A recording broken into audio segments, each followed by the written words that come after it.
পৃথিবীর সকল দেশের মানুষ আমার ভিডিও দেখতে পারবে। হ্যাঁ, আপনার ভিডিও কোন কোন দেশের মানুষ দেখতে পারবে আপনি কি জানেন? একটা ভিডিও আপলোড করতেছেন, যে কোনো ভাষায় হতে পারে, কিন্তু সেই ভিডিওটা আপলোড হওয়ার পরে যদি পৃথিবীর সকল দেশের মানুষ সকলের নিজ ভাষায় যদি সেই ভিডিওটা দেখতে পারে, তাহলে আপনার ভিডিওটা কিন্তু গ্লোবালি র্যাঙ্ক করলো। আর যখনই ইন্টারন্যাশনালি ভাবে আপনার ভিডিওটা র্যাঙ্ক করবে, তখনই কিন্তু আপনার পেজে প্রচুর ফলোয়ার, ভিউ, এঙ্গেজমেন্ট চলে আসবে।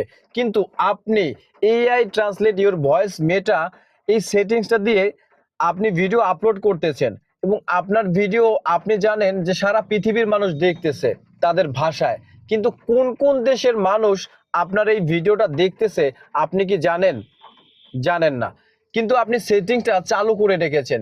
আগে যারা এখনো ফেসবুক পেজটি ফলো করেন নাই, অবশ্যই ফেসবুক পেজটি ফলো করে সবাইকে দেখার সুযোগ করে দিবেন, এবং ভিডিওটি দ্রুত গতিতে শেয়ার করে এবং আপনাদের গুরুত্বপূর্ণ কমেন্টটি ভিডিওতে রেখে যাবেন।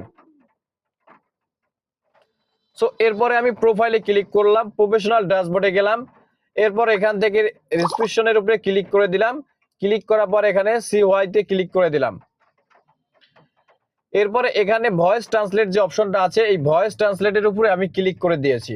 ভয়েস ট্রান্সলেটের উপরে ক্লিক করে দেওয়ার পরে আমি কিন্তু দেখতে পারতাছি যে আমার এই দুইটা ভিডিও গ্লোবালি র্যাঙ্ক করেছে ভয়েস ট্রান্সলেট হয়ে, এবং যে কোনো দেশের মানুষ কিন্তু যে কোনো ভাষায় তার ভিডিওটা দেখতে পারবে, ট্রান্সলেট হয়েছে।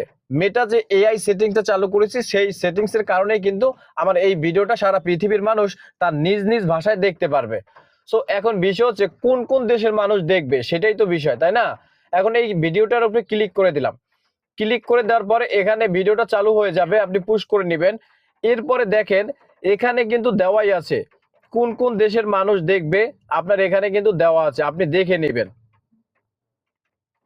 এখান থেকে যদি আপনার মনে হয় যে এখানে এই দেশের মানুষগুলো আপনার ভিডিও দেখবে না, যদি মনে হয় যে এই দেশের মানুষ আমার ভিডিও দেখবে, এই দেশের মানুষ আমার দেখবে না, তাহলে এটার উপরে ক্লিক করে দিবেন। ক্লিক করে দিলে কিন্তু এই দেশের মানুষ দেখতে পারবে না। আরবে যারা থাকবে তারা দেখতে পারবে না। এখান থেকে আবার ডিলেট ট্রান্সলেট করার অপশন আছে, আপনি চাইলে যে কোনোটাই সিলেক্ট করতে পারেন, আর না চাইলে কিন্তু আপনি সবগুলোই রেখে দিতে পারেন।